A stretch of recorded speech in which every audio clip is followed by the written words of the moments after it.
Unidos. Com os dados das ações dos Estados Unidos fornecidos pela Nasdaq em tempo real, o cliente Avenue pode acessar diretamente as maiores bolsas do mercado americano. Entre neste mercado de tecnologia e inovação. Acesse avenue.com.br/Nasdaq e seja bem-vindo ao mercado global.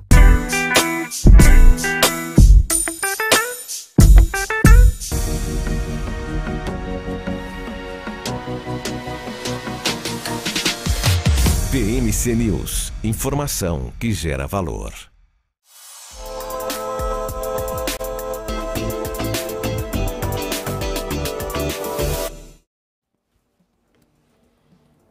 Olá, muito boa tarde, seja bem-vindo, seja bem-vinda ao BMC Market dessa segunda-feira. Hoje é dia 14 de agosto de 2023, estamos chegando aqui com os principais assuntos, os principais destaques do mercado financeiro. Comecinho de semana azedo.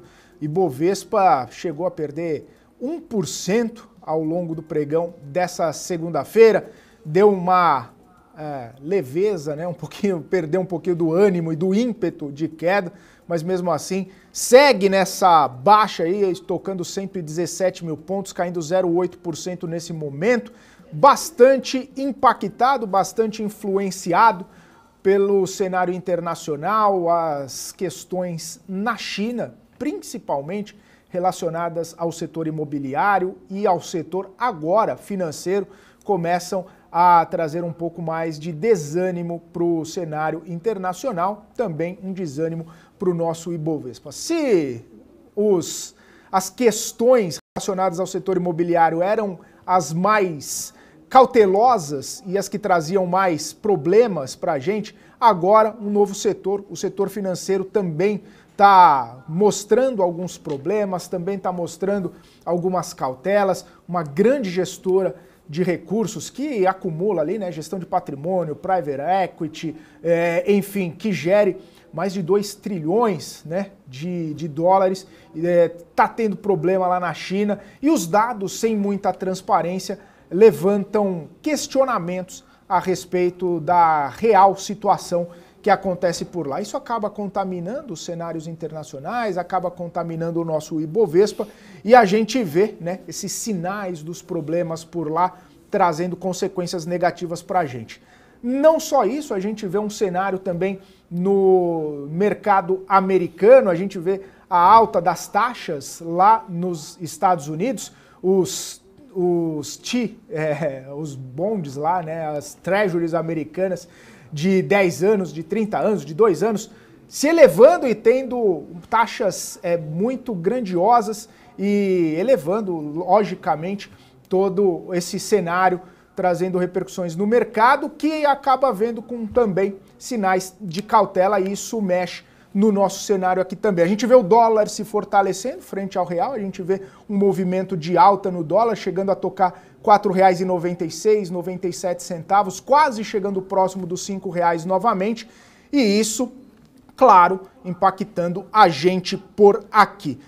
A gente também, né, fica olhando essa movimentação toda, são 10 pregões consecutivos de queda no Ibovespa. Coincidentemente, os pregões de agosto, se até sexta-feira os 9 pregões consecutivos já se traduziam num recorde dos últimos 25 anos de queda, né? Nos últimos 25 anos não se via quedas de 9 pregões consecutivos, agora no 10º, então, aí a gente completa esse cenário de aversão ao risco. Tá certo, são quedas pequenas, são quedas singelas ao longo desses 10 pregões, que traduzem ali cerca de 3 e pouco por cento de queda no total do Ibovespa, mas parece que é um fator psicológico. Será que depois do corte de juros pelo Banco Central, o Ibovespa não vai mais subir? Se perguntavam algumas pessoas, mas é claro que a gente vai repercutir isso ao longo do nosso BMC Market para saber exatamente esses movimentos e quais as expectativas e as perspectivas. Porque justamente depois que o Banco Central tomou sua decisão, começou o ciclo de afrouxamento monetário, o Ibovespa não tem mais nenhum ânimo ali, não teve mais nenhum dia de alta e, claro, influenciado com a retirada do dinheiro estrangeiro, também toda a sinalização do cenário internacional, mas, né, para quem gosta de dados e de algumas coisas relacionadas, o Ibovespa não subiu depois do corte de juros. Será que vai se manter essa perspectiva? Vamos falar sobre isso. Falando em juros, falando em inflação, falando do cenário mais doméstico, a gente teve a divulgação do IBCBR mais cedo, né? Considerado a prévia do PIB, subindo 0,63% no mês de junho e um pouquinho acima da expectativa, que era de 0,6%, e melhor do que os 2% de queda do mês anterior. A gente teve também a divulgação do boletim Focus pelo Banco Central, mostrando, né, expectativa de crescimento de PIB, mas manutenção tanto da inflação quanto da Selic nos mesmos patamares da semana passada. Muito embora, né, o IPCA da sexta-feira, acredito que ainda não foi capturado no sentimento do mercado financeiro, talvez só no boletim Focus da semana que vem. Esses são os principais destaques, os principais assuntos que a gente vai debater aqui no nosso BMC Market. E o Marcos Saravalli já está chegando por aqui para a gente começar essa nossa conversa. Saravalli, ótima tarde para você, bem-vindo mais uma vez, sempre um prazer. Comecinho de semana, eu ia falar animado, mas não está muito não, né, Saravalli? Semaninha tá começando daquele jeito. Boa tarde, Felipe, boa tarde a todos. Bom que estou de volta, né? Depois de 2 dias aqui distante do marketing, agora estamos de volta e, como você falou, né? Completando quantos dias, né? A pior sequência em 25 anos 25 anos de Ibovespa. É bom que o nosso Coringão vai completando 11 jogos sem na correlação negativa aqui, 10 dias de Ibovespa, 11 para o Corinthians, sem derrota. Né? Meu Deus, hein, é a famosa descorrelação, né? Correlação negativa. Sensacional. Mas, 25 anos, desde 98, né? Que não tem 9 pregões consecutivos de queda, agora o 10º pregão. Tá difícil a coisa por aqui, hein, Saravalli? Ainda mais quando nossos amigos chineses não colaboram na nossa empreitada aí de trazer um ânimo pro Ibovespa, né? A cautela lá pegou pesado, né? E acho que é uma soma de fatores, né? Assim, a gente não pode colocar um culpado. A culpa é do chinês, culpa do americano, culpa é do Roberto Campos, né? Que estão falando muito que está demorou muito, né? Hoje o ministro Haddad voltou a falar um pouco sobre a velocidade da queda de juros aqui no Brasil.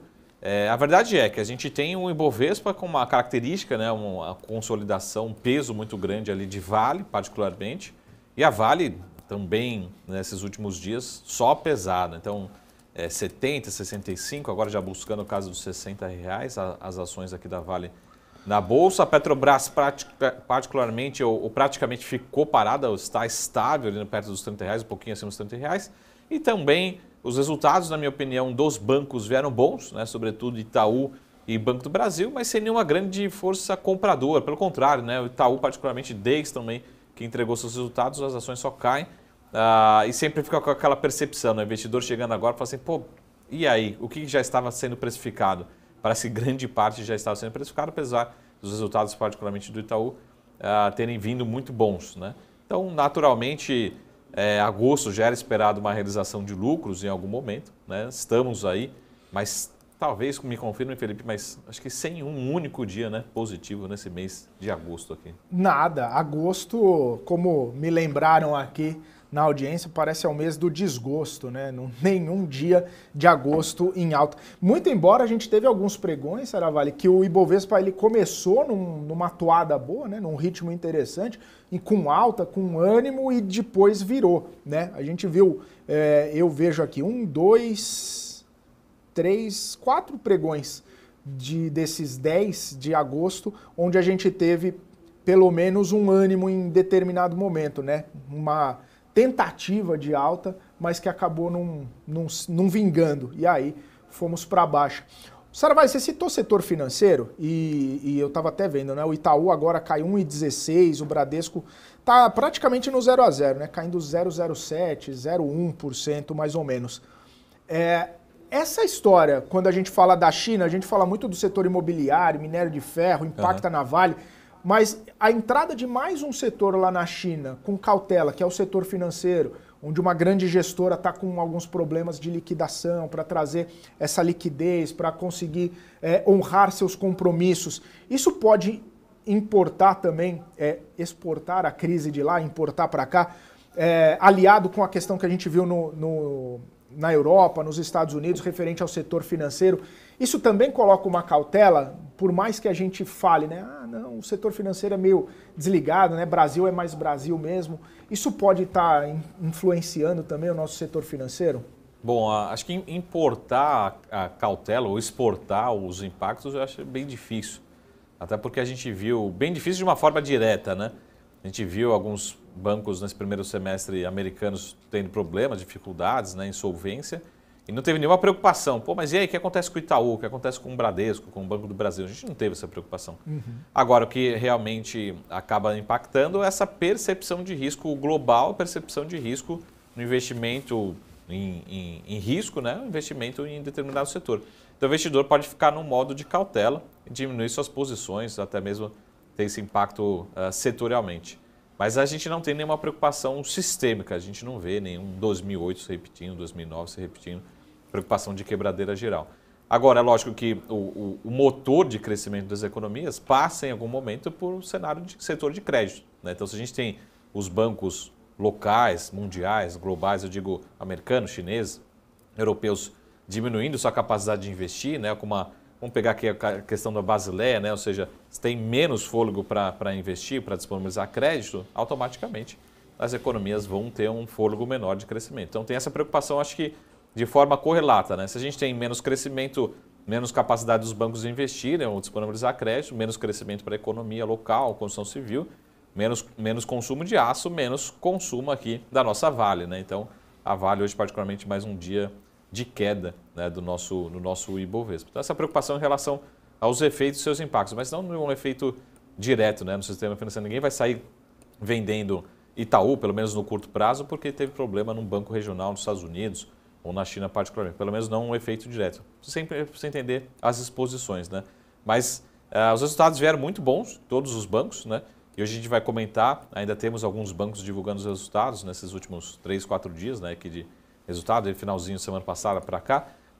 De certa forma, os bancos brasileiros continuam muito saudáveis, né? Acho que diferentemente de vários bancos mundiais, muito saudáveis em termos de crescimento, de carteira. Tem uma preocupação com a inadimplência para esse segundo semestre, mas ainda com bastante conforto em termos de liquidez. Então, o recado foi muito bom, pelo contrário, né? Os bancos, de certa forma, recuperando seu patamar de lucratividade e rentabilidade, alguns até de forma bastante expressiva, né? Crescendo bastante. Então, sempre aquela visão, né? O que já estava no preço. Para os bancões, parece que grande parte já estava no preço, pelo menos não é uma visão de curto prazo, né? Itaú, Bradesco, e Banco do Brasil, né, e Santander, grande parte já precificado nas ações. E eu, particularmente, ainda vejo muito desconto. Não justifica para mim esse patamar de preço, caso o Itaú continue entregando, superando as expectativas, como a gente viu no BTG, por exemplo, né? Então, temos ainda espaço para valorização. Agora, curto prazo, realmente estamos lidando com um movimento de realização de lucros aqui no Brasil. Ô Saravalli, esse é um movimento, essa é a frase, realização de lucros, porque a gente vê o investidor estrangeiro retirando dinheiro dia sim, dia também do Ibovespa nesse mês de agosto. O que acaba motivando isso, Saravalli? Você vê o investidor realizando todos esses lucros mesmo, quando ele colocou o dinheiro lá no começo do ano, principalmente nessas grandes empresas, não na Vale, que a Vale está mais ou menos ali, mas pega um dinheiro de Petrobras, de Banco do Brasil, dos próprios bancos também que tiveram um desempenho anualizado, né, no ano aí interessante, tira o dinheiro, leva para outro lugar, aplica na renda fixa americana, que as taxas estão boas, estão ampliando, inclusive, alguns títulos lá. Esse é o movimento? Vai para outro lugar e esquece Brasil, mesmo nesse movimento de corte de juros e tudo mais? A princípio, o estrangeiro, principalmente que alocou muito na Bolsa ao longo do primeiro semestre, ao longo desses últimos 7 meses aqui no 2023, foi um movimento muito volátil, né? Ou seja, de muito smart money, né? Aquele dinheiro que vem rápido e vai embora rápido. Até fazendo aqui propaganda, Felipe, eu deixei no final de semana ali no meu Instagram, um Instagram ali, um gráfico do Merrill Lynch, um estudo que mostra que a gente tem uma crescente, né, das alocações aqui no Brasil, mas a participação, né, do free float, ou seja, quanto representa o free float? Aquilo que eu, Felipe, você pode comprar de ações de fato, tirando a parte dos controladores. Ela perdeu a participação em 2018, esse número era cerca de 23%, hoje está ali na casa dos 17%, 18% de todos os ativos disponíveis, né? Os ativos disponíveis a gente tem ali uma classificação financeira, né, monetária, mas entra ali desde poupança, né, mercado de capitais, ações, enfim, tudo que está disponível. Então, de duas uma, né? Na verdade pode ser as duas. Uma desvalorização muito grande ao longo desses últimos anos dos ativos em bolsa, né? Então a participação percentual desse free float está menor, né, em relação aos ativos. E também, como a gente consegue ver, todo esse potencial de desconto, né? Falando assim, pô, realmente a gente tem menos disponibilidade de equity e essas ações ainda estão muito descontadas, né?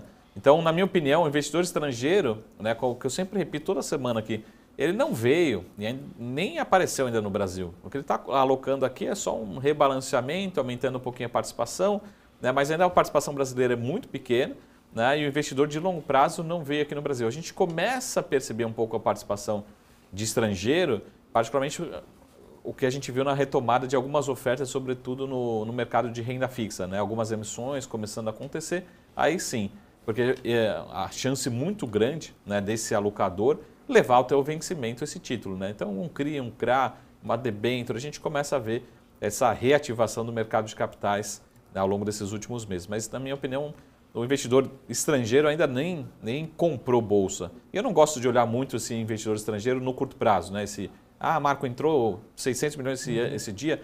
O que eu gosto, por exemplo, Marco, o controle daquela empresa ali, ou aquela empresa X, né, Y, agora tinha um investidor que tinha 1%, um investidor estrangeiro, agora ele tem 10%. Esse cara está comprando equity para os próximos 10 anos. Esse cara quer participar do negócio, ele quer participar dos dividendos dessa companhia. Aí eu acho que é um estrangeiro que a gente nem viu ainda, né? Pouquíssimas movimentações e, pelo contrário, a gente viu algumas empresas aqui, até posso citar o nome, mas já passou aqui no BMC Business, por exemplo, no Infracommerce. Tinha um investidor estrangeiro ali, ele tinha mais de 5%, ele foi vendendo no mercado, né? Então, pelo contrário, esses investidores de longo prazo, até alguns deles até se desfizeram, né, das suas posições. Então, esse investidor de curto prazo, né, às vezes é difícil a gente tentar procurar assim, mas por que ele está saindo? Às vezes a gente se questiona, ninguém questionou, né? Por que ele está entrando? Por que ele estava entrando lá em janeiro, fevereiro, março? E às vezes é só um movimento global. Mas como ganhou tanto dinheiro tanto nas ações como também no câmbio, né, é natural também que ele devolva uma parte disso para a origem, né, devolvendo esse recurso. Então a gente não viu, na minha opinião, ainda o estrangeiro, né, aquele alocador de longo prazo vindo para o Brasil, né? Quando começar IPOs, concessões, mais oferta do mercado de capitais, a gente vai começar a perceber quem que realmente está vindo de fato para ficar, né, por aqui. Interessante essa leitura, né, Saravalli? Porque a gente fica acompanhando, né? O investidor estrangeiro sacou 300 milhões, colocou 1 bilhão, e aí a gente vai monitorando dia após dia. Nos últimos dias houve mais retirada, isso é verdade. Tanto é que a gente acaba até fazendo uma relação, né? Poxa, saiu bastante e a bolsa acabou caindo nesse dia. Entrou mais, a bolsa acaba subindo. E talvez até exista essa relação. Mas como e quando você acha que vai vir esse dinheiro, entre aspas, minha interpretação, de qualidade no Ibovespa? Você falou, poxa, quando vier IPO, tiverem mais emissões. A gente está vendo uma série de emissões, mais para follow-on, não para emissão de IPO. Mas você vê isso mais para o ano que vem? Talvez no começo do ano que vem, meio do ano que vem, a gente vai ter essa safra um pouco maior, até porque o juro vai estar caindo, vai estar um pouco mais baixo, vai estar mais propício para um apetite ao risco dos investidores. E aí esse dinheiro de mais qualidade pode vir. E aí nesse contexto todo aí, a bolsa pode experimentar mais altas, né? Provavelmente a gente vai ver ainda já esse ano, né? Se a gente tiver ainda esse ano de 2023, algum IPO grande e relevante. IPO, digo, oferta nova, né? Sem ser um follow-on. Mas estamos falando muito sobre o setor de saneamento. Pessoal, saneamento, acho que todo mundo entende, é super fácil de entender. Não é algo que você investe numa distribuição, né, de água e esgoto, saneamento. você vai querer o retorno daqui a um mês, daqui a 6 meses. Às vezes você tem um retorno daqui a 6 anos, daqui a 10 anos. Atingir um break. Primeiro você faz o investimento, depois você acha o financiamento, depois você vai ter o retorno. Então são investimentos de longuíssimo prazo, né? Por isso que até mesmo tem muito capital empregado, tem retornos muito grandes, mas você corre muito risco também, né? Imagina você colocar um investimento de água e saneamento no Brasil, você tem um gap, né? Você tem uma necessidade, mas quanto que risco, quanto que vai ser realmente faturado, enfim. A gente lembra que a gente está vivendo na América Latina, então a gente tem preocupação, né? Vide o caso, por exemplo, da Light, né? Se tivesse em outro país, talvez não tivesse a mesma preocupação. Então, esse tipo de investimento, a hora que tiver um IPO, estamos falando de alguns nomes aqui, né? Sobretudo de saneamento, o AIG, enfim, já foi colocado que eles têm interesse em fazer IPO, por exemplo. O quanto do IPO ficou na mão do estrangeiro? 5%, 10%, 20%? Aí, nesse momento, fala, esse estrangeiro é o estrangeiro que veio para ficar, que quer participar do conselho, quer participar das decisões de investimento de longo prazo, quer participar da distribuição de dividendos, né? Ainda não correu. Mas a gente já começa a ver um pouco a participação na parte de dívida, né? De DCM, na parte de crédito do mercado de capitais, algumas captações. Mas a gente não vê algumas movimentações de controle. Nossa, aquela empresa ali tinha um controle ali de 40% na mão do controlador, mais 20% outros acionistas. Você ainda não temos, fora algumas pontualidades, não temos ainda uma agressividade de estrangeiro comprando ativos aqui no Brasil. Numa visão de longo prazo, né? Não uma visão de curto prazo de trade aqui particularmente. Porque quando a gente olha essa visão de trade, né? Entrou com 300 milhões, é porque também é a liquidez, né? Porque também está vendendo, alguém está dando liquidez. Nós, pessoas físicas, funcionais locais, a gente está dando liquidez, alguém tem que comprar, né, esse movimento. E o estrangeiro, usualmente, ele costuma fazer movimentos muito radicais, né? Ele fala, vamos alocar no Brasil 0,2%. Ele aloca da noite para o dia. E o inverso é verdadeiro. Se tomar a decisão de sair, ele sai tudo de uma vez. Então, a gente fica com aquela percepção, né? Que talvez a gente vá responder isso essa semana, nas próximas semanas, né? Quando que o investidor estrangeiro vai parar de vender suas ações aqui no Brasil? Né? Ô, Saravalli, você levantou uma lebre aí que eu achei interessante e me fez recordar, né? A gente tem visto nessa temporada de resultados alguns movimentos bastante aprofundados, né? Sai o resultado de uma empresa, a empresa cai 10, 15, 20, enfim, a gente viu algumas companhias acontecendo isso. E aí a minha questão, né, e a minha dúvida, na verdade, é a seguinte: você falou, às vezes o estrangeiro, ou às vezes algum gestor, enfim, ele faz um movimento muito rápido, né? E aí, talvez, não é nem que o mercado interpretou o resultado daquela companhia como ruim, como péssimo, sim. Como que a empresa vai falir, não vai valer mais nada depois. De repente, uma pessoa, um gestor, um investidor estrangeiro que tinha uma posição razoável ali, resolveu se desfazer dos papéis e aí cai mesmo tudo isso porque tem uma quantidade muito alta e movimenta muito naquele pregão, ou naqueles pregões, e aí a empresa cai mesmo. Isso pode ter acontecido em algumas companhias. Não estou nem questionando se essas últimas que a gente viu de que caiu 10, 15, 20, o resultado veio bom ou ruim. Pode ter acontecido isso um investidor estrangeiro, de repente, não quero mais, sim, ganhei o que tinha que ganhar, ou fiz o que tinha que fazer, tchau, vou embora, pegou o dinheiro e vendeu tudo, e aí tem esse movimento, né? Sim. Assim como o inverso é verdadeiro, né? Vou destacar hoje, particularmente segunda-feira, tudo bem, é uma mid-small cap, com um IPO recente, tem uma história ainda para se provar, trouxe muita volatilidade, as ações no IPO estavam em outro patamar completamente diferente, a ação chegou a bater R$1, mas hoje acabou de bater R$2, por exemplo, a Infracommerce. Se for a memória, está subindo mais de 10% hoje, durante a tarde. Quase 11 agora. Quase 11, né, nesse momento. Então, o que está acontecendo? Será que o resultado foi tão espetacular assim? Acho que é uma soma de fatores. Resultado bom, ok, perspectivas melhores, mas também a gente teve uma pressão vendedora, que imagina assim, o papel de R$20 para R$1 é porque alguém estava muito descontente e um deles chama-se investidor estrangeiro.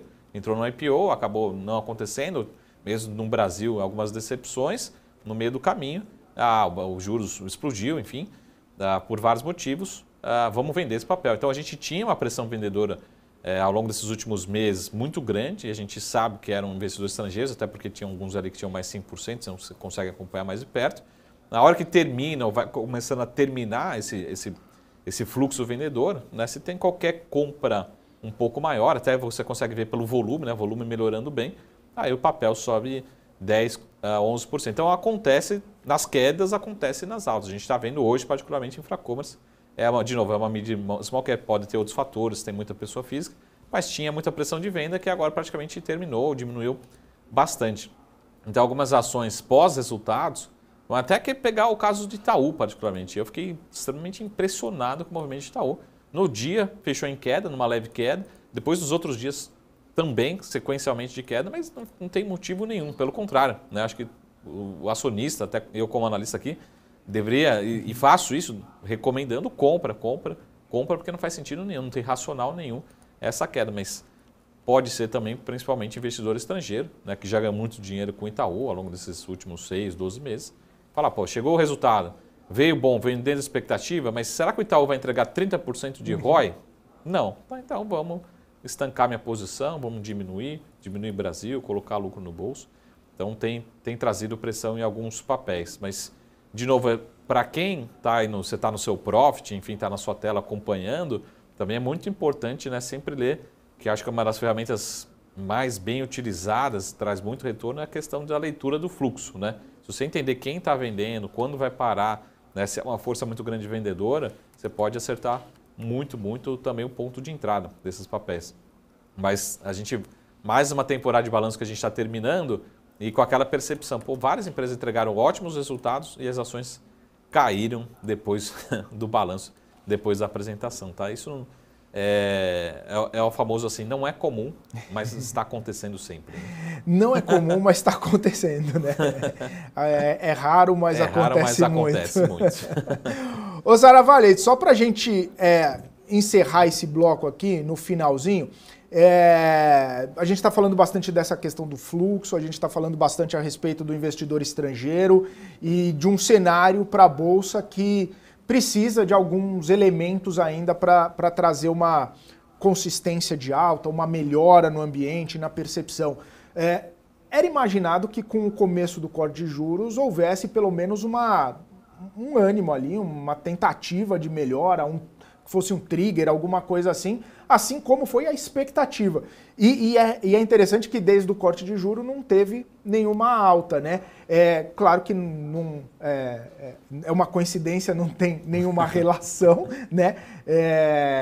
Mas fica essa pergunta, né? Será que isso não poderia ter sido um trigger ali, um apoio, um auxílio para o Ibovespa disparar? E aí, claro, a gente falou do cenário internacional, mas fica essa sensação, né? Poxa, caiu o juro, começou o corte, um corte maior ainda do que talvez era esperado, e a Bolsa não foi, né? Não respirou. Tem que, também a gente não pode, de novo, colocar um culpado, né? Falar assim, nossa, o Roberto Campos demorou tanto. Exatamente. E, pô, se tivesse feito isso há 6 meses atrás, a gente também tem um ambiente muito mais desafiador, como o Felipe colocou. Por exemplo, principalmente por conta de China, que vem só também desapontando os seus indicadores de atividade, inflação, demanda, preço de commodities. Então, talvez feliz ou infeliz coincidência, desde a reunião, desde o anúncio da queda de juros aqui pelo Comitê de Política Monetária, a Bolsa só vem caindo. Mas é uma coincidência. E a gente veio falando, eu vim falando aqui também que os meses de agosto até novembro, repito, eles são historicamente mais voláteis, né? Oscilam muito mais.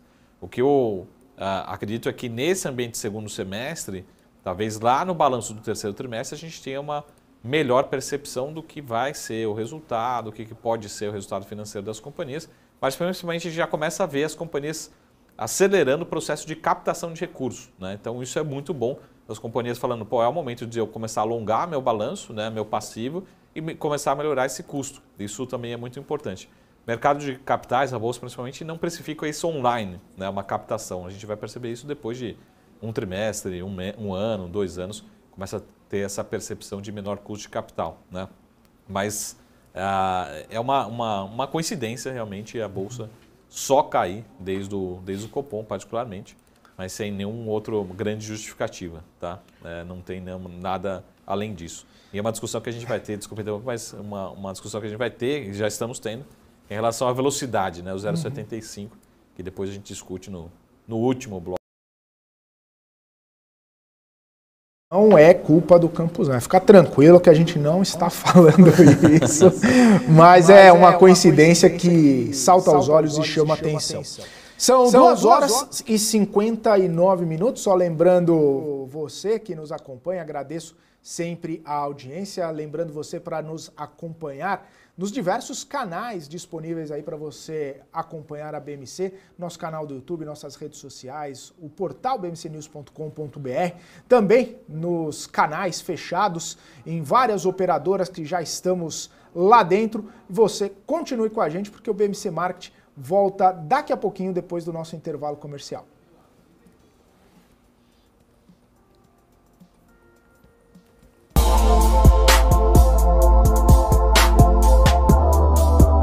O que impacta a economia e o mercado global.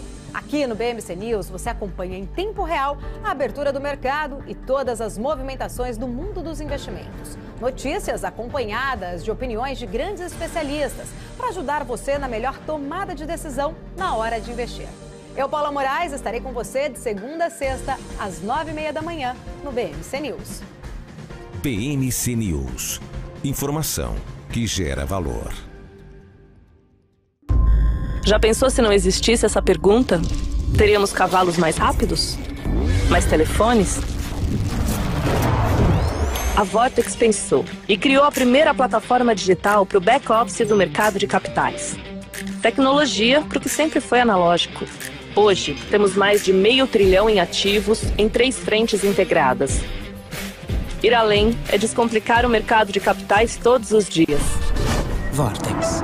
Beyond. Dividendos. Você sabe o que eles são? Esse é o tema do BMC Explica de hoje.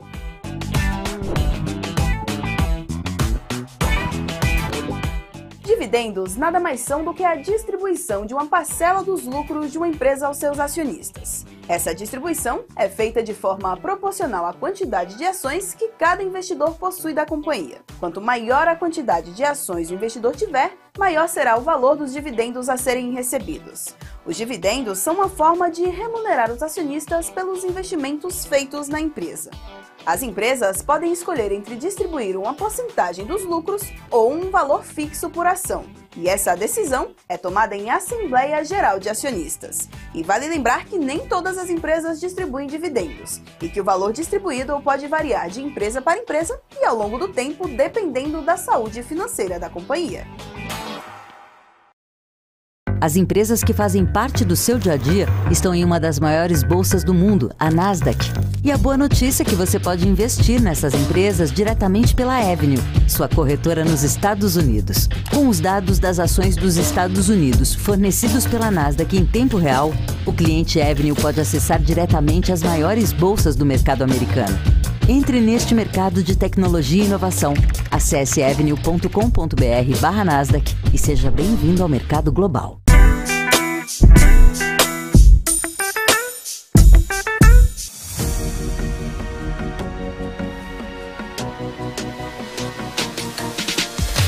BMC News. Informação que gera valor. De volta aqui na programação BMC Market ao vivo, 3 horas e 3 minutos. Só atualizar aqui o movimento do Ibovespa, um pouquinho mais aprofundada a queda do que quando a gente começou a nossa programação aqui no BMC Market. 0,87% de queda, 117.032 pontos. Nesse momento o Ibovespa, quem é que mais cai?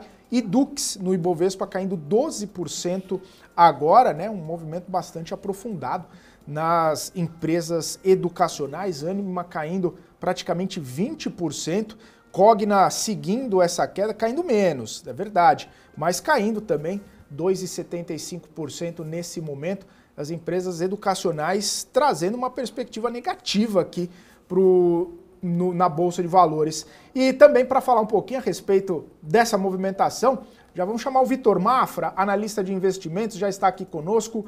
Vitor, seja muito bem-vindo, prazer falar contigo, muito boa tarde para você. Boa tarde, Felipe, boa tarde, Marco, tudo bem? Tudo tranquilo? Vamos lá, responder algumas perguntas, algumas dúvidas do pessoal aí, principalmente observando o setor educacional, né? Pois é, Vitor, estava até monitorando aqui, né, duas empresas importantes do setor, né, a Yduqs e a Ânima, caindo fortemente no pregão dessa segunda-feira. Queria saber sua percepção, né? Claro que teve resultado de Ânima, talvez não seja isso exatamente que esteja mexendo com o preço do papel hoje. Teve resultado de Yduqs semana passada. Será que essa temporada de resultados não está muito interessante para as empresas do setor? Ou será que tem outras notícias, outras informações, como a do fim de semana, né? Sobre faculdade de medicina, o STF barrando ali algumas novas aberturas de vagas. Isso pode estar mexendo com as expectativas em relação ao setor?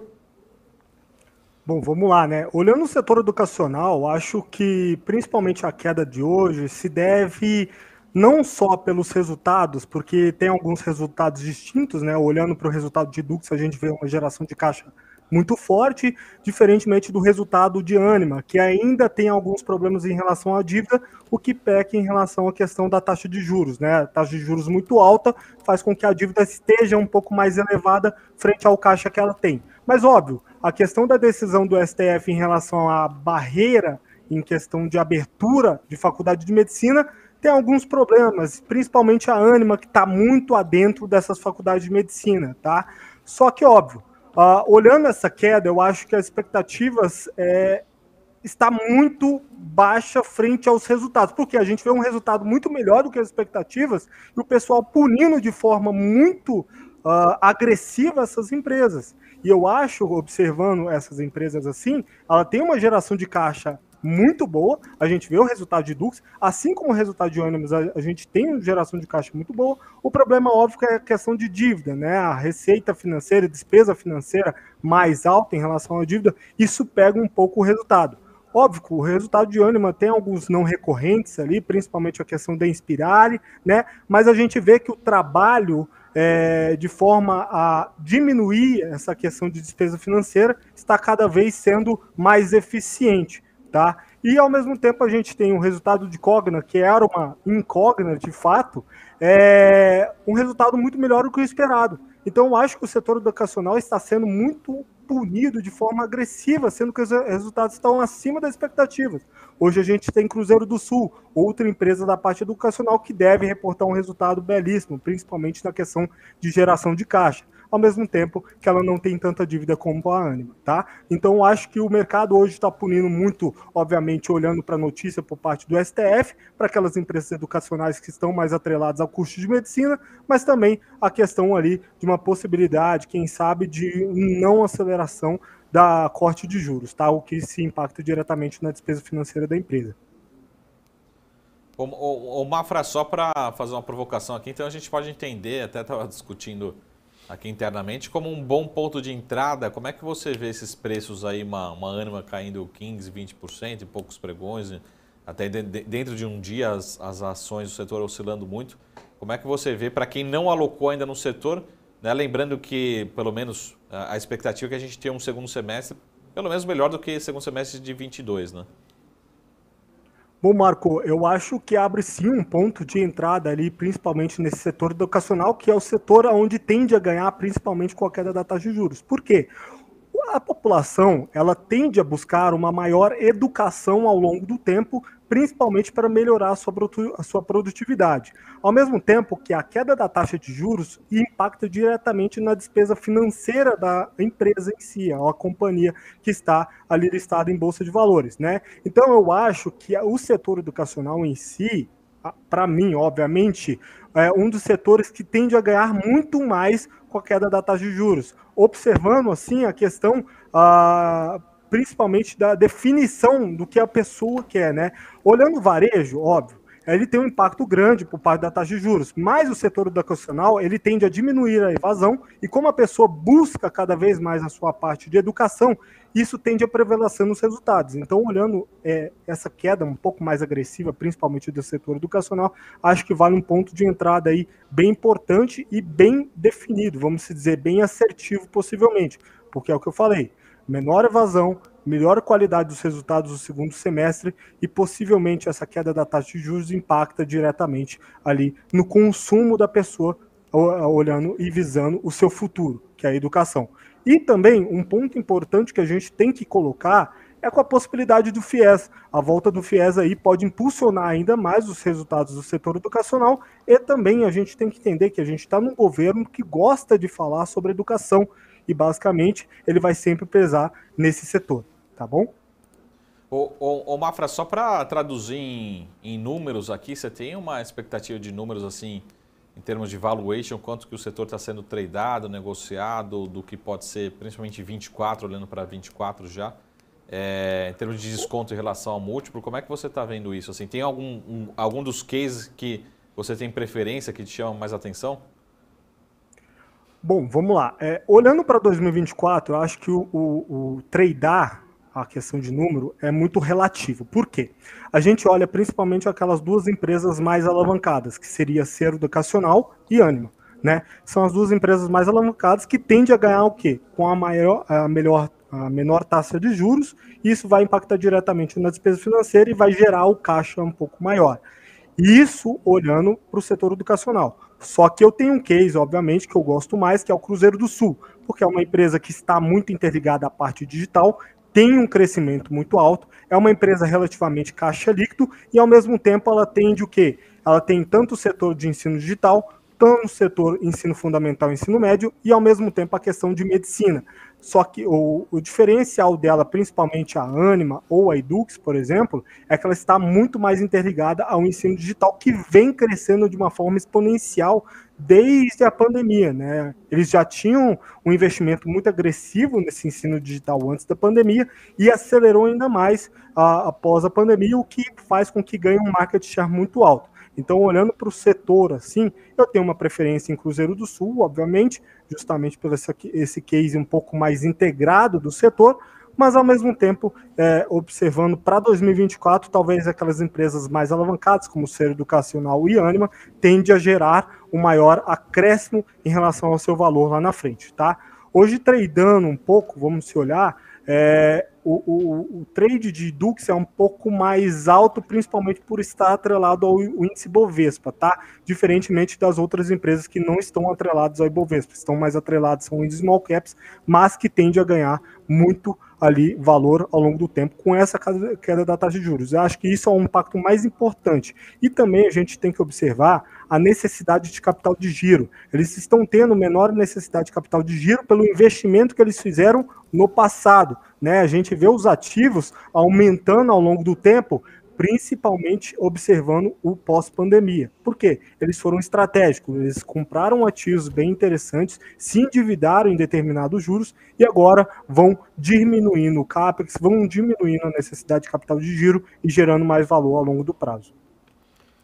Ô Vitor, queria mudar um pouco de assunto, né, e trazer a perspectiva de uma companhia que divulgou o resultado, o Inter. Ele trouxe um número até interessante e, diferentemente de algumas empresas que divulgaram o resultado e as ações despencaram, o Inter está indo bem, né? Principalmente BDR, né? Aqui, INBR 32. Queria saber, né, a sua visão para esse resultado, um lucro bastante importante, né? Mais de 300% de diferença, né? De aumento na comparação anual. E muita gente fica se perguntando, poxa, Inter saiu do Brasil, fez, né, listagem lá fora, trouxe de volta para cá, a empresa está melhorando sua operação, está ganhando cliente, está lucrando mais. Enfim, eu queria que você fizesse um apanhado aí do resultado dessa operação, como que você está vendo esse movimento aí de Inter? Bom, o Banco Inter realmente apresentou um resultado bem acima das expectativas e do que eu achava, tá? Principalmente porque a gente olhando o índice de eficiência, que normalmente quanto mais baixo, melhor, ele vem caindo basicamente de forma agressiva. A gente estava na faixa de 80 pontos, agora está na faixa de 50, 60 pontos.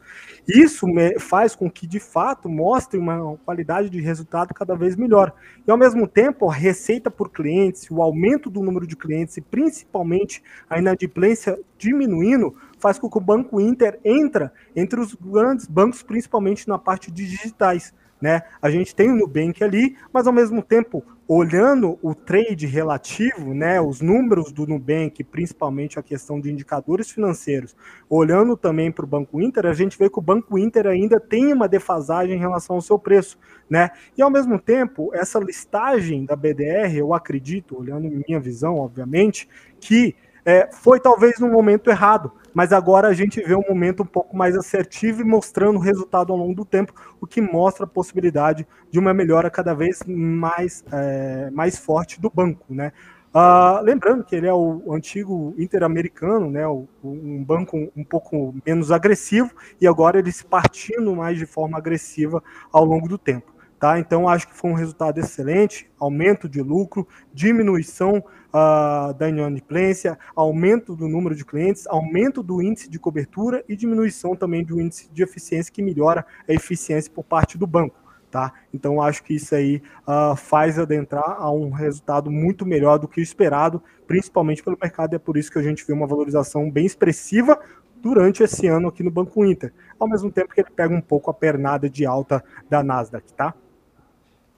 Muito bom. Ô Mafra, a gente viu vários bancos crescendo, assim, vamos pegar aqui o BTG no seu segmento, né, o Nubank, o Inter, e fica aquela dúvida em relação à perpetuidade, ou seja, em algum momento esses bancos vão começar a disputar o mesmo cliente. Tem espaço para todo mundo? Quem que vai ser o grande líder? Ou vai ter que sumir alguém no caminho? Como é que você vê esses bancos, principalmente nesse segmento aqui de varejo, começa a subir um pouquinho para outros segmentos, né? Mas todos surpreendendo positivamente em termos de crescimento, mas parece que vai chegar um momento que algum vai ter que prevalecer, né, em termos de crescimento, rentabilidade, enfim, de marca. Como é que você vê isso, esse aumento da competição nesse segmento, sobretudo do varejo? Olhando para a parte do varejo, eu acho que assim, aqueles bancos, os mais conhecidos bancões brasileiros, eles precisam se reinventar ao longo do tempo. Tanto é que a gente olhando o Itaú, hoje ele tem o IT, né, tentando se inovar ao longo dessa parte de bancos digitais. A questão é que o Banco BTG, que hoje ultrapassou, por exemplo, o valor de mercado do Banco Bradesco, por exemplo, é um marco importante, porque o BTG ele vem na parte ali de Sales and Trade, Investment Bank, e agora adentrando por parte do varejo, né? Apesar de ter tido uma queda, principalmente ali na questão de crédito, e ao mesmo tempo um aumento devido à questão dos follow-ons ali no Equity Sales, a gente vê o BTG adentrando nessa parte de varejo muito importante, assim como a XP, tá? A XP que vai reportar o resultado hoje, eu acho que ele tem um crescimento bem exponencial ao longo do tempo, principalmente observando o quê? O financial deepening aqui no Brasil acontecendo com a queda da taxa de juros. A gente teve uma pequena elevação, uma melhora desse financial deepening ali com a queda da taxa de juros na pandemia, mas agora com a possibilidade de maior corte da taxa de juros ao longo do tempo, a gente vê uma melhora principalmente dessa parte. Olhando para os bancos, eu acho que o BTG em si ele vai se adentrar, vai ganhar mais mercado ao longo do tempo. Só que, lógico, aqueles bancos atrelados mais ao varejo, que tem uma competição maior, principalmente naquele varejo que tem uma menor capacidade de renda, né, que são o Nubank, seja o Inter, por exemplo, eles precisam de uma estratégia mais agressiva. E eles vêm entregando essa estratégia mais agressiva justamente com menor custo e maior eficiência, diferentemente do que está acontecendo com o Bradesco. O Bradesco, a gente vê uma perda de eficiência cada vez maior, um aumento de custo cada vez maior, e a gente vê ele perdendo competitividade frente a esses bancos. Então é preciso reinventar por parte do Bradesco, desses bancões que estão perdendo espaço, para ter uma melhora substancial, mas eu acho, olhando o panorama setorial total bancário brasileiro, por mais que ele seja concentrado, principalmente nos 4 grandes bancos, eu acho que tem uma diversidade e um crescimento por parte de outros bancos que vai tirar essa substancial liderança desses 4 bancos. Tá? E eu acho que isso é muito importante. É só olhar lá nos Estados Unidos, olha a quantidade de instituições financeiras que a gente tem lá, e olha a quantidade de instituições financeiras que a gente tem aqui no Brasil. Né? Então eu acho que tem espaço para todo mundo, mas principalmente, lógico, prezando sempre para o cliente, tanto o cliente grande como o cliente de varejo. E eu acho que isso vai fazer com que esses bancos digitais, assim como os bancões, também revolucionar a melhora de comunicação, a melhora de relacionamento e também a eficiência por parte de todo o setor. Ô Mafra, só uma última pergunta em relação ao setor, até como você falou assim, pô, a gente veio com o Itaú seguindo ali no ROI de 20%, 21%, o BTG surpreendendo positivamente com um ROI também acima de 20%, o Bradesco ali na casa dos 11%, mas acho que ninguém precifica 11% na perpetuidade. Agora a Inter crescendo bastante o lucro, mas onde mora, né, o ROI, o retorno sobre o patrimônio no longo prazo desses bancos, né? Será que o Inter tem a capacidade de entregar seu guidance no longo prazo? Ou será que todos vão convergir ali para uma grande média de longo prazo, mais próximo dos 14, 15? Como é que você vê isso? Porque não é só o crescimento, mas também o crescimento com rentabilidade, né? Onde é que você vê, mirando daqui a 2, 3, 5 anos, a rentabilidade de um banco no Brasil, na média? Ô Marco, eu acho que em algum momento ele vai se perpetuar na média, todos ali. Mas qual o grande diferencial por parte de um analista que ele pode enxergar, né, valor, principalmente nesses bancos pequenos? É aquilo que a gente fala de a diferença em relação ao tamanho numérico. Por quê? O Bradesco, para sair de 11% para 15%, é uma porcentagem muito pequena em relação à questão de retorno sobre patrimônio, né? Necessariamente ele precisa melhorar o lucro e, ao mesmo tempo, ou a estabilidade ou o crescimento também do patrimônio líquido. Só que a diferença é, olhando para o Banco Inter e o Nubank também, né, a gente tem a possibilidade de sair de um número de 5 para 15. Se fazer isso, é um crescimento exponencial que mostra uma melhora da eficiência do banco ao longo do tempo. E isso faz com que a gente enxergue um valor diferentemente daqueles bancões, né? A gente vê os bancões, obviamente, entregando um resultado, um ROI, um retorno ao longo do tempo bem estável, mas olhando esses bancos pequenos, né, por exemplo, até o Banco Pine, que reportou um excelente resultado, que mais do que o esperado pelo mercado, por isso que a gente teve uma rentabilidade um pouco maior, né? Essa diferença, né? O crescimento exponencial para ele chegar até na média, diferentemente dos grandes bancos, né, que vão chegar na média de uma forma um pouco mais parcimoniosa, isso mostra um valor interessante, né? Mas olhando, obviamente, o longo prazo, eu acho que todos ali devem convergir a uma determinada média de ROI, ali de retorno sobre patrimônio, até os bancos pequenos como os bancos grandes. Mas olhando para hoje, talvez a assimetria esteja nesses bancos pequenos que podem sair de 5 para 15, diferentemente daqueles bancões que podem sair de 11 para 15, 11 para 20. Tá? Ô Vitor, tem uma discussão bastante forte recentemente a respeito do rotativo do cartão de crédito, né? O governo sinalizou que poderia fazer algum tipo de interferência, o Banco Central, na figura do Campos Neto, falou ali que podia fazer alguma movimentação, depois tomou um puxão de orelha, falou que tomou um puxão de orelha, que precisa rever, a Febraban entrou no assunto, varejo, os próprios bancos têm questionado, né, esse fim do rotativo, não fim, mas uma revisão no valor máximo que se pode cobrar de rotativo de cartão.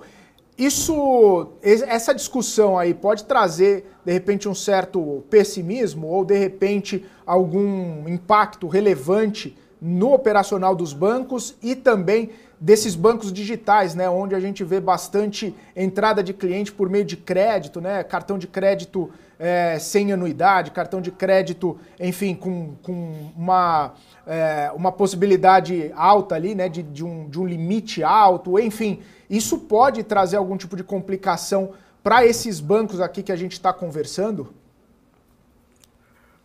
Bom, Felipe, pode sim, pode entrar em determinado problema em relação à questão do custo do banco. Só que eu acho que o maior impacto, talvez, seja a possibilidade do quê? Da taxação como está ocorrendo na Itália. Por mais que a Itália tenha recuado em relação à questão de taxação por parte dos bancos, com um governo que tende a tentar arrecadar mais, essa taxação tem um impacto maior, o que pode gerar um news flow negativo por parte desse setor bancário.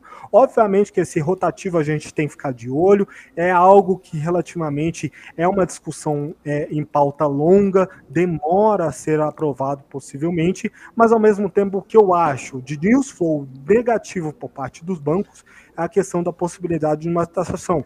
Olhando para o quê? Para o governo atual que busca uma arrecadação maior, né? Ele olhou para a Itália, e isso pode o quê? Ficar negativo, e isso mostra de fato aí um news flow um pouco negativo ao longo dessa semana, por mais que a gente tenha um resultado um pouco mais positivo por parte do Itaú, um resultado relativamente positivo por parte do Banco Brasil e agora também um resultado positivo do Inter e possivelmente um resultado mais positivo ali também no Nubank, tá? Eu acho que o rotativo do cartão de crédito pode ter um impacto diretamente no curto prazo, bem pequeno, mas eu acho que o que a gente tem que ficar de olho, de fato, é essa possibilidade de taxação e ao mesmo tempo a gente tem que observar o quê?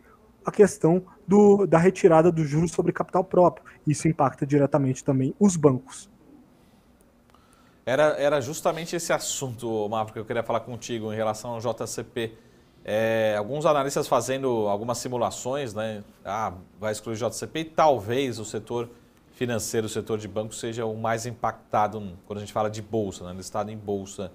Como é que você vê esse cenário? Lembrando que é um cenário, para mim, impossível. Eu não sei se ele é provável, é possível. Acho que a gente precisa estar preparado para esse cenário. E como é que dentro do banco, dentro da contabilidade do banco, eles poderiam fazer, de certa forma, alguma contrapartida, né? Será que isso vai traduzir em uma restrição de crédito, alguma taxa de serviço maior, enfim?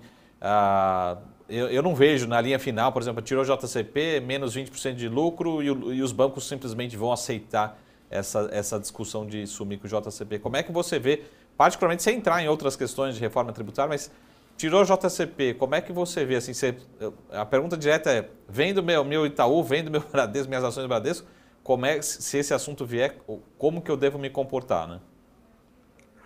Olhando esse assunto, obviamente, não tentando adentrar por parte da reforma tributária, tá? Eu acho, obviamente, é uma discussão longa, né? Vai demorar ainda para ser feita, para ser concretizada, mas principalmente a retirada de juros sobre capital próprio provavelmente vai fazer com que talvez tenha um aumento por parte da questão de custo de serviços ali do banco, né? A gente tem alguns bancos ali que não cobram tanto serviço, né? E a possibilidade de uma volta de um maior impacto dessa parte de custo de serviço, principalmente os serviços ali não transacionais, mas alguns serviços ali que o banco expõe para o cliente, né? E isso eu acho que provavelmente vai ser um impacto mais direto a partir do momento que retire esse juros sobre capital próprio, tá? Esse eu acho que é o primeiro impacto, tá? Um segundo impacto a gente teria que medir de forma mais contábil, mas eu acho que, assim, é uma discussão longa, é uma discussão que vai demorar ainda para ser feita e concretizada, e eu acho que a gente pode ficar tranquilo em primeiro momento, tá? Eu acho que o impacto vai vir, né, em curto prazo, possivelmente com a possibilidade de aprovação, mas eu acho que essa aprovação vai demorar ainda, eu acho que é bem mais tranquilo continuar num banco que gera lucro, um banco que gera retorno para o acionista e principalmente valor também para o acionista ao longo do tempo, tá? Não é para sair zerando o Itaú ou zerando o Banco do Brasil, né, justamente por essa fala. É uma news flow, a gente tem que ficar de olho, ficar alerta, mas eu acho que vai demorar um tempinho ainda para a possibilidade de aprovação disso. Ô Mafra, deixa eu só fazer uma última pergunta. Você citou ali Pine, né, um dos destaques positivos ali na linha de bancos médios, né? E a gente viu, de certa forma, uma valorização, de certa forma, expressiva, né, dos ativos em bolsa ao longo dessas últimas semanas. Como é que você vê a precificação, né, depois desse resultado? Até me impressionou ali o número de 18%, né, de ROI. Será que a gente pode trabalhar com esse cenário daqui para frente? Né? Como é que você vê os ativos em bolsa e tem mais potencial? De novo, não é uma recomendação, mas na sua avaliação depois desses resultados, particularmente do Pine. Eu acho que foi um resultado excelente, é um resultado minimamente assim, observando, não esperado por todo mundo do mercado, tá? É um resultado que bateu o lucro, bateu o ROI, melhora de inadimplência, melhora de cobertura de juros. E o que eu acho daqui para frente? Eu acho que possivelmente não está precificado. Por quê? O pessoal não observou os pequenos bancos, né? A melhor perspectiva dos pequenos bancos, né? Olhando prospectivamente para frente, eu acho que tende a melhorar cada vez mais. Como eu falei, né? Um número que saiu pequeno para um número grande é um crescimento exponencial. O número que saiu do grande para continuar grande um pouquinho mais alto marginalmente, né? É algo relativamente já precificado, né? E quando olhamos o resultado de Pine, é um resultado extremamente positiva para a companhia. Eu acho que ela tende a melhorar cada vez mais, principalmente porque tem uma melhora da carteira de crédito, decrescimento por parte da inadimplência, uma melhora da cobertura de juros e principalmente isso impacta no quê? No lucro líquido residual lá na frente, né? Então a gente vê uma melhora principalmente desses bancos pequenos. Não só Pine, a gente tem que ficar de olho também, quem sabe, em ABC, que é uma outra média small caps ali, e também, quem sabe, um pequeno BTG que a gente fala, que é a BR Partners, né? É outro banco que a gente tem que ficar de olho, justamente por quê? Porque ela pode ganhar com um superaquecimento do mercado de capitais. Né, a gente teve um crescimento por parte da Special Situations, mas na parte de follow-on e de dívidas, que está ainda combalida devido ao evento de Americanas e Light, a gente tem um possível crescimento. Mas olhando prospectivamente para o resultado de Light, daqui para frente, eu acho que vai se melhorar cada vez mais e isso vai gerando valor ao longo do tempo. Eu acho que pouco está precificado pelo mercado ainda, porque o mercado não está de olho ainda nas small caps. Maravilha. Vitor, só para a gente encerrar, estamos chegando aí no fim da temporada de resultados. Na avaliação geral, aquele overview assim, veio melhor, pior ou em linha aí com o que você esperava diante, né, de todos os desafios que a gente vinha falando, né, desde o começo, que esse segundo trimestre seria desafiador aí para várias companhias.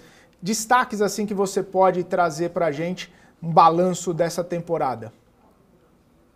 Bom, Felipe, eu acho que os resultados estão vindo até um pouco acima das expectativas, principalmente aquelas empresas small caps, tá? Que eu acho que talvez seria mais combalida pela questão do aumento da taxa de juros, essa taxa de juros um pouco mais alta, que pega um pouco na parte de despesa financeira.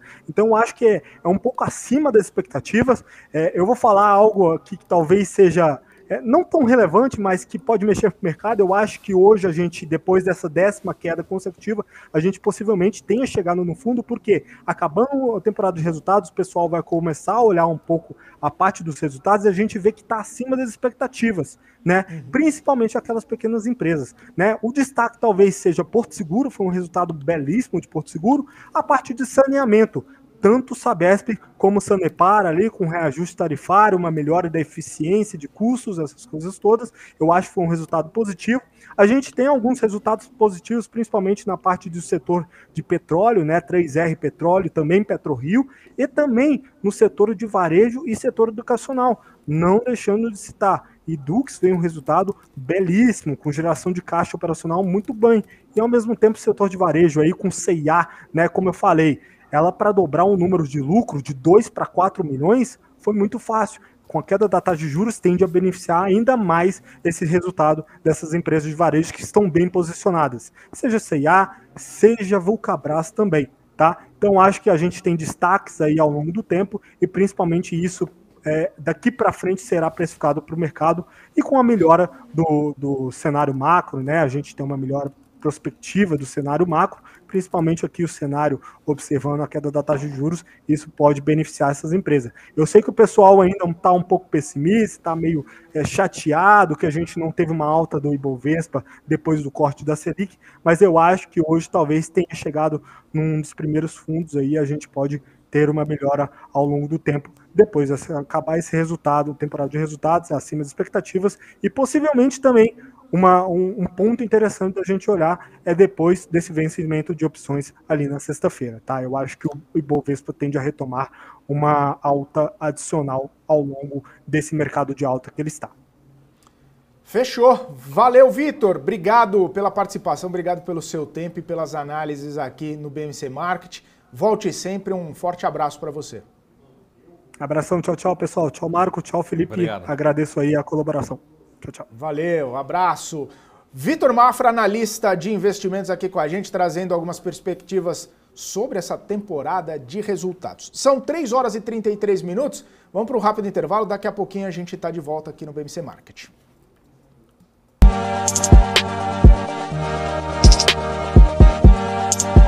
O que impacta a economia e o mercado global. Aqui no BMC News você acompanha em tempo real a abertura do mercado e todas as movimentações do mundo dos investimentos. Notícias acompanhadas de opiniões de grandes especialistas para ajudar você na melhor tomada de decisão na hora de investir. Eu, Paula Moraes, estarei com você de segunda a sexta, às 9h30 da manhã, no BMC News.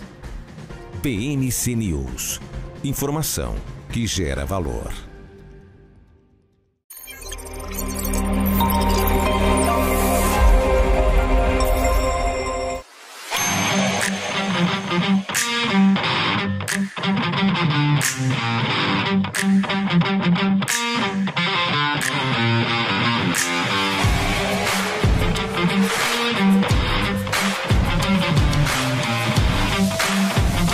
Vortex. Beyond. No combate à malária, a gente precisa se unir. Unidos para prevenir. Use mosquiteiros, telas nas portas e janelas, repelentes, roupas compridas e deixe o agente borrifar a sua casa. Unidos para tratar. Em caso de sintomas como dores de cabeça e no corpo, febre e calafrios, procure uma unidade básica de saúde e faça o exame. O combate à malária acontece com a participação de todos. Cidadãos, comunidade e governo. Ministério da Saúde, Brasil, União e Reconstrução, Governo Federal. Quem só vê o BTG como um banco de investimentos, não vê todos os benefícios que ele pode oferecer. Aqui você tem a liberdade de ligar a qualquer hora. E tem a confiança de contar com o time BTG. É você no controle da sua vida financeira de um jeito simples e compatível com a sua rotina. O BTG reconhece quem é você e está pronto para potencializar a sua trajetória.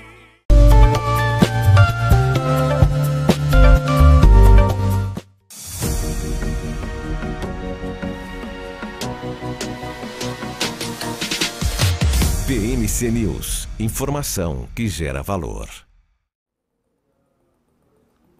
Muito bem, estamos de volta aqui na programação BMC Market ao vivo, 3 horas e 36 minutos e Bovespa perdeu os 117 mil pontos, viu? Aprofundou um pouco as perdas, 1,12% de queda agora, 116.750 pontos.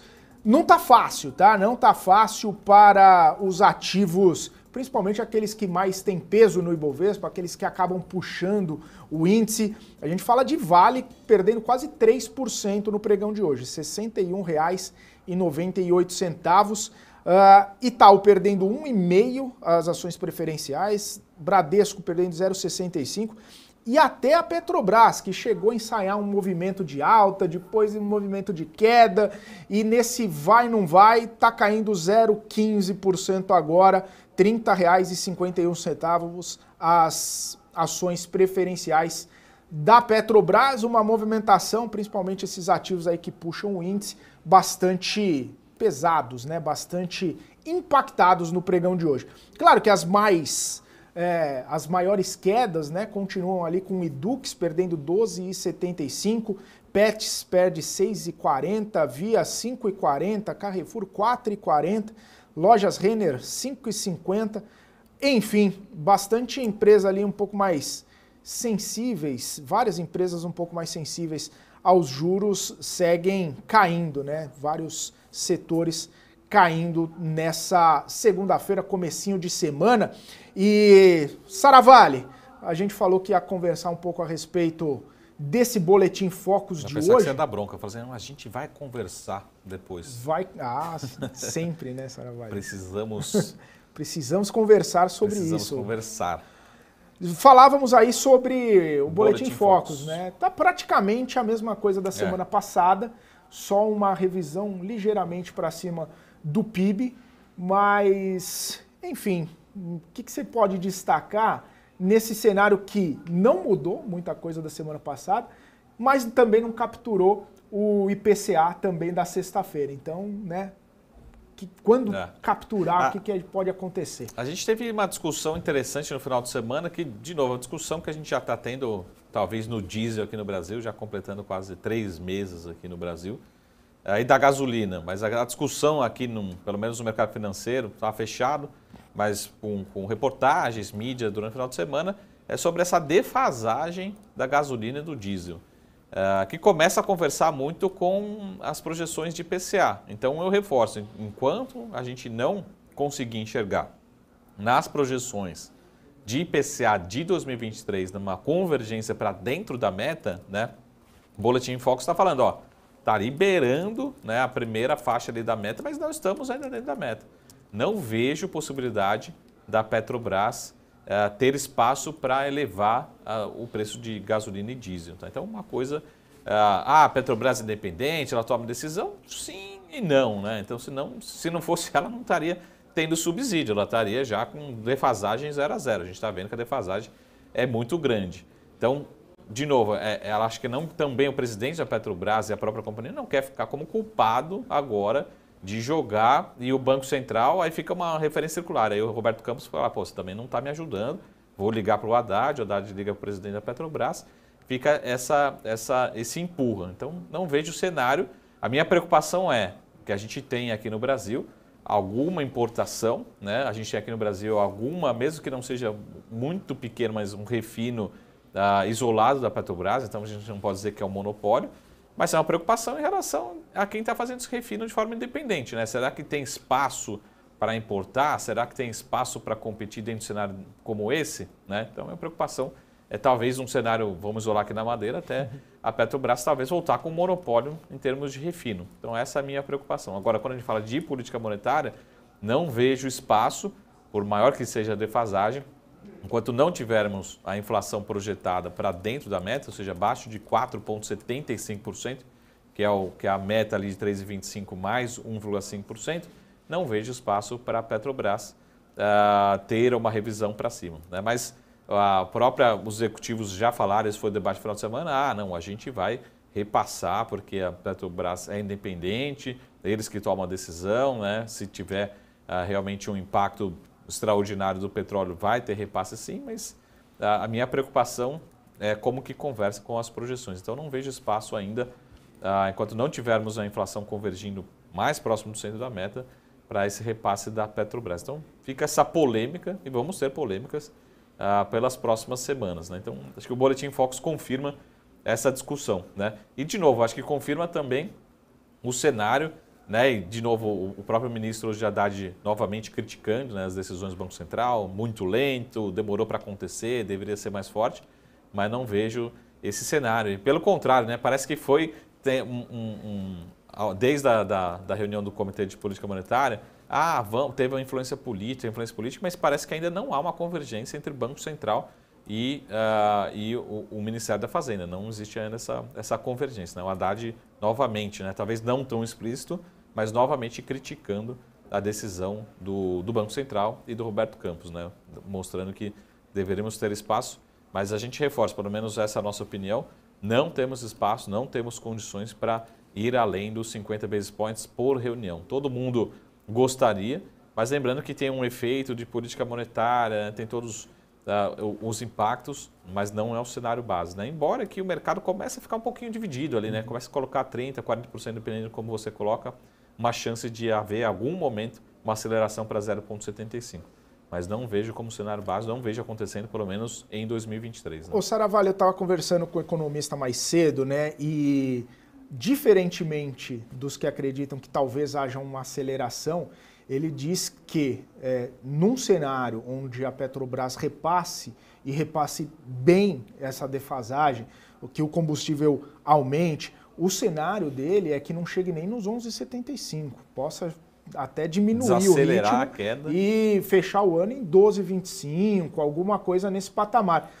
No mercado, com quem você conversa, a sua perspectiva, esse é um cenário que pode acontecer, principalmente com essa defasagem tão grande que a gente está vendo no combustível e, claro, movimentando também várias expectativas, né? Puxa, a hora que repassar, vai repassar, vai tirar essa defasagem a limpo, vai deixar praticamente no 0 a 0. Tem quase R$1 ali no diesel, na gasolina está bastante forte também, cerca de 90 centavos. Enfim, a hora que repassar isso, PCA dispara. Eu acho que nem lá nem cá, né? A Petrobras também não vai, quando for repassar, ela não vai chegar e falar assim, pessoal, 90, amanhã é R$1 a mais, 50 centavos, 20% recupera esse atraso. Não vai fazer isso. De novo, pessoal, fazendo contas aqui, até de economistas, se tiver um economista aí que já fez essa conta, me corrija se estiver errado, mas é essa ordem de grandeza, tá? mais ou menos 1% de aumento na gasolina, um diesel ali, daria um impacto de 3 basis points na projeção. Então, ou seja, eu acho que a Petrobras ela vem, em algum momento, reduzindo esse desconto, mas ela vai repassar ali 1%, 2%, 3%, só para sinalizar, refizemos, aí você vai ter um impacto ali de, no máximo, 10 basis points, né, na inflação. Então, de novo, por que eu estou falando? Eu acho que a inflação, quando começar as projeções convergirem ali para 4,70, 4,60, a hora você joga ali 2, 3% de aumento, você passa de 4,60 para 4,70, né? Volta para o pouquinho, mas continua ainda dentro da meta. Então, acho que é uma conta. Primeiro, a gente precisa ver a projeção, a convergência, que já existe em algumas casas, alguns economistas projetando ali 4,60 para esse ano.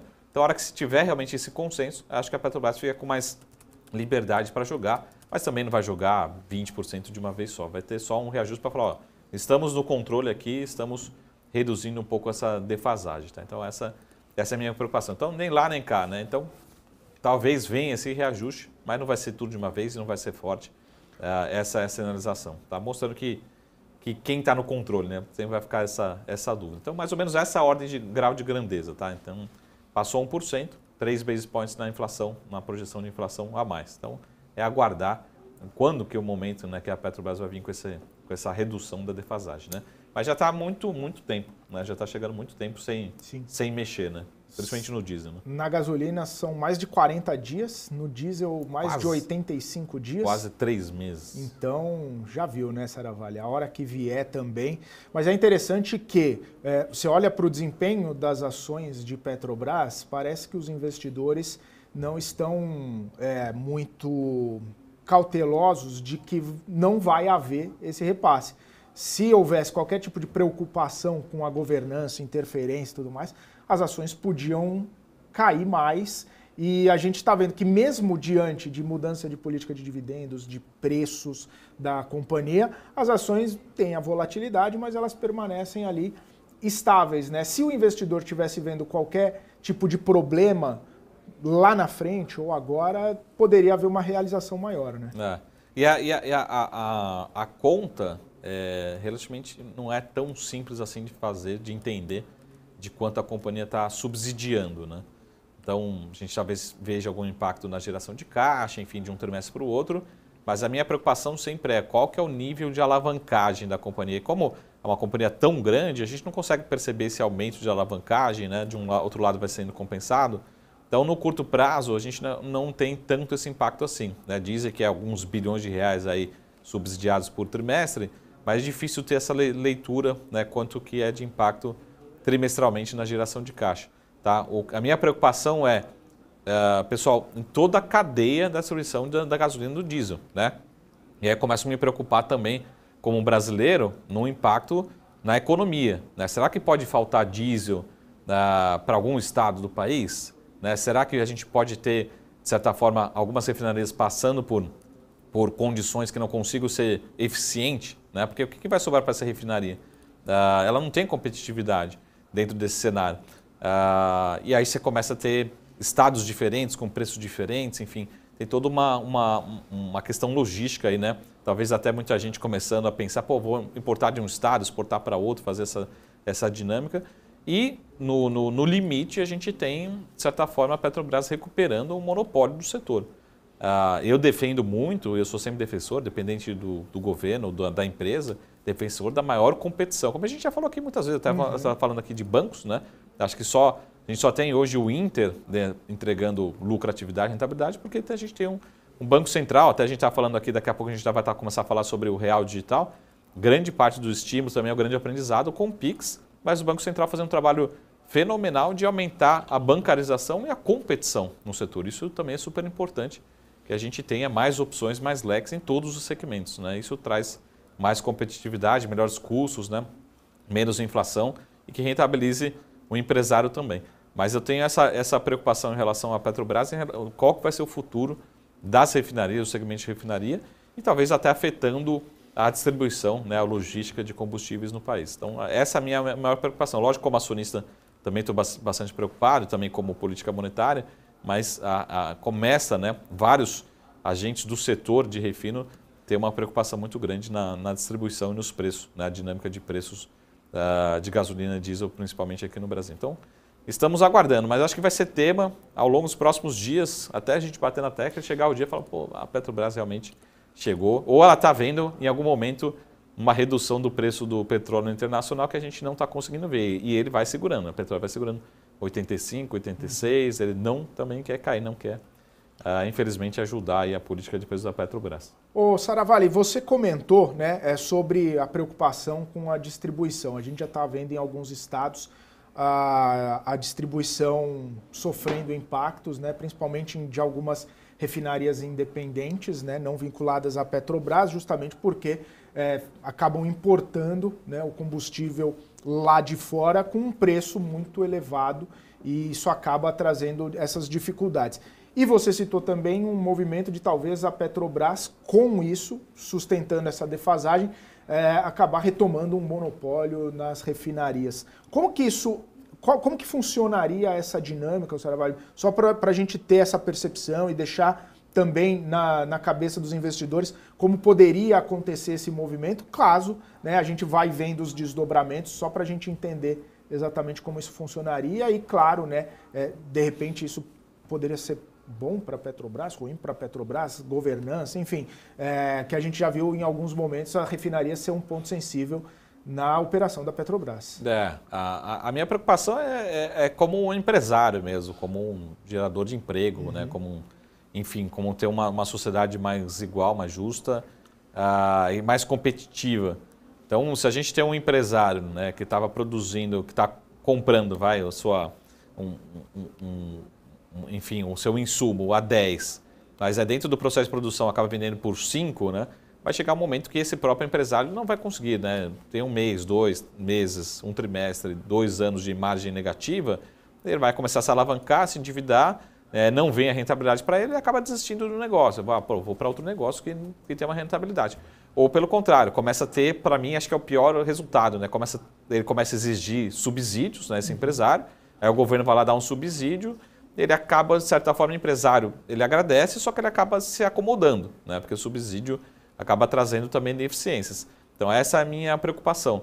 E quem acaba prejudicando é o próprio setor, né? O setor acaba gerando menos empregos, começa a ser menos competitivo, a gente começa a ter, enfim, alguma guerra entre estados e preços, né? Uma má distribuição de combustíveis no Brasil.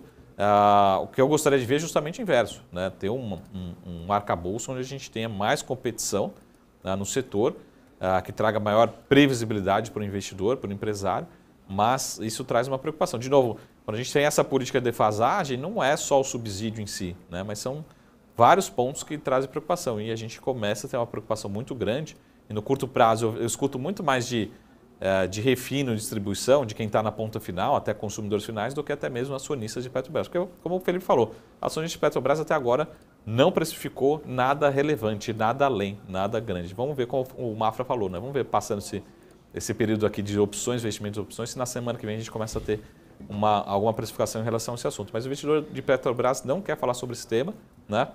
Mas é um tema constante, né?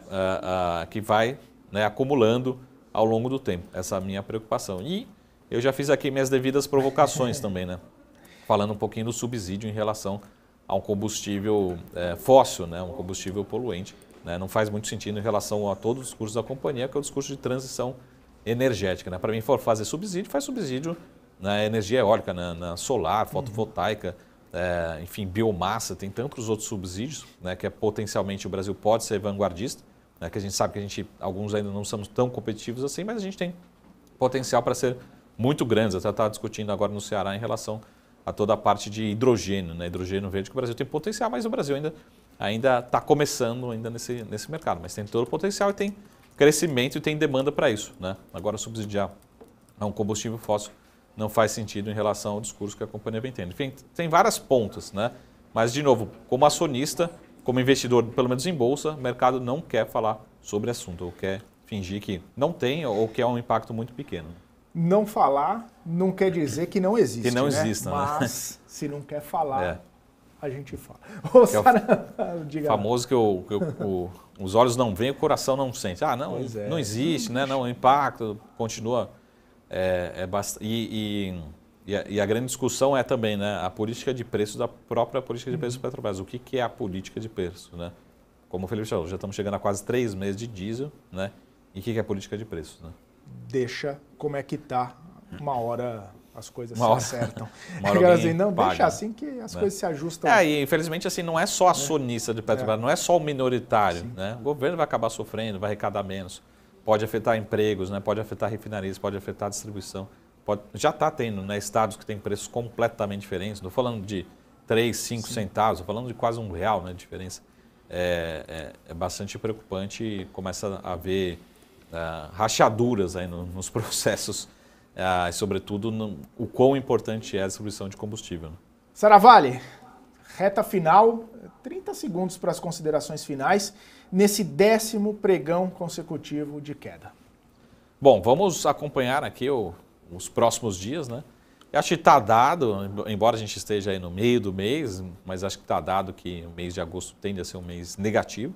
Mas como o Mafra e outros analistas falaram aqui, pessoal, é muito importante acompanhar os fundamentos das companhias também, caso você invista não só no índice, né, mas você está no seu profit, enfim, na sua tela aí. É importante acompanhar os fundamentos das companhias, porque também tem alguns papéis voltando a abrir bons pontos de entrada, né, boas oportunidades para quem está chegando agora na Bolsa, né, após as altas do primeiro semestre. Então, vamos acompanhar muito os fundamentos da companhia, de certa forma, estão bons e estão melhorando daqui até o final do ano. Fechou, Saravalli. Estaremos juntos novamente amanhã. Um abraço. Uma ótima tarde. É isso aí, ótima tarde. Para você também que esteve com a gente, obrigado pela audiência, obrigado pela companhia. O BMC Market vai ficando por aqui. A gente volta amanhã a partir das 2h30 da tarde. Um forte abraço. Tchau, tchau.